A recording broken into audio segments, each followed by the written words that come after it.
Assalomu alaykum hurmatli obunachilarimiz. Bugungi ustanovkamiz Qo'shko'pir Hadrada bo'ldi. Bu xonadonimizga 2 dona eshik o'rnatib berdik. Ko'rib kuzatib boraversizlar.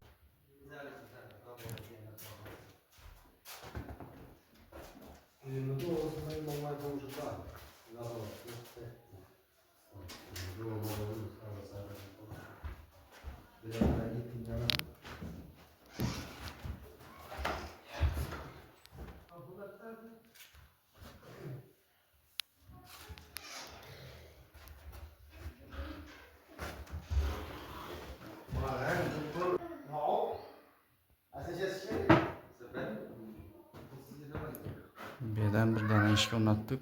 Общий 2 eshik. Original high-tech zamokdan qo'yib berdik yine. Aynalislarimiz börtme. Karşılı aynalis.